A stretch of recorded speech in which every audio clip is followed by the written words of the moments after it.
Hello everyone, আসসালামু আলাইকুম। Welcome to Lamisha রান্নাঘর। আপনাদের সবাইকে স্বাগতম। আজকে আমি নিয়ে এলাম মজাদার চুলার ডালের রেসিপি লাল মুরগি দিয়ে। প্রথমে প্যানে দিয়েছি পরিমাণ মতো তেল, তারপর দিয়েছি 1 কাপ পেঁয়াজ বাটা, তারপর এগুলোকে ভালোভাবে ভেজে নেব। এর পর্যায়ে দিয়ে দেবো আদা বাটা, রসুন বাটা।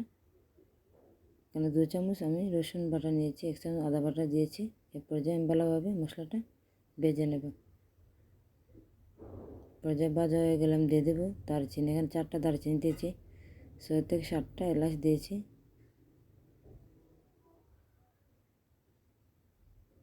তারপর 2টা তেজপাতা দিয়ে আমি ভালোভাবে পেঁয়াজটাকে ভেজে নেব। এর পর্যায়ে ভাজা হয়ে গেলাম দিয়ে দেব এখানে আমি পানিটা জড়িয়ে রেখে দিয়েছিলাম লাল মুরগির মাংস। এখানে মাংস হাড়সহ আমি মাংসটা নিয়েছি।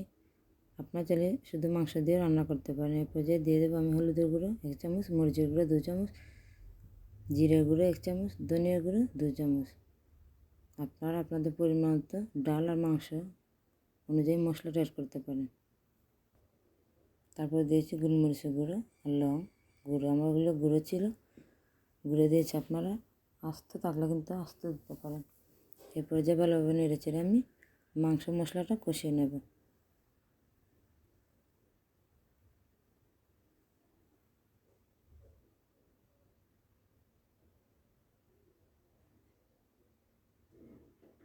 এরপরে যে ভালোভাবে কষিয়ে নেওয়ার পর 5 থেকে 6 মিনিট তারপর আমি ঢাকনা দিয়ে ঢেকে দিয়েছি।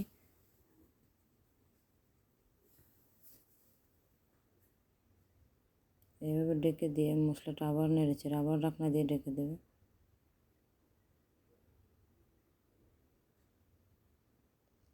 এবার 5 থেকে 7 মিনিট এভাবে করে আমি মশলাটা কষিয়ে নেওয়ার পর পর্যায়ে দিয়ে দেবো একটু পানি দিয়ে আমি মাংসটা একটু সিদ্ধ হতে দেবো।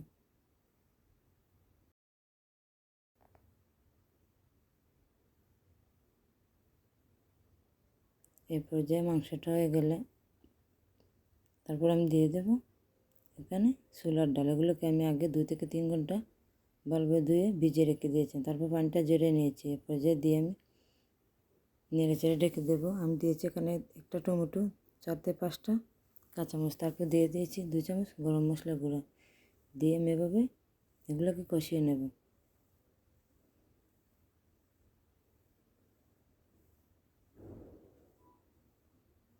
এই পর্যায়ে অর্ধেক সিদ্ধ হয়ে এলে আমি দিয়ে দেবো আর একটু নেড়ে চেড়ে আমি দিয়ে দেবো পরিমাণ মতো পানি। পানিটা দিয়ে আমি আবারও দিয়ে দেবো 1 চামচ জিরে গুঁড়ো। এটা কিন্তু হাতের টালা জিরে গুঁড়ো দিয়ে আমি অর্ধেক জাল হয়ে হলে নামিয়ে নেব। তো তৈরি হয়ে গেলো আমাদের মজাদার চুলার ডালের রেসিপি। ভালো লাগলে অবশ্যই ট্রাই করতে পারেন। কেমন হয়েছে আমাকে জানাবেন। ধন্যবাদ। ভালো লাগলে লাইক, কমেন্ট, শেয়ার দেবেন।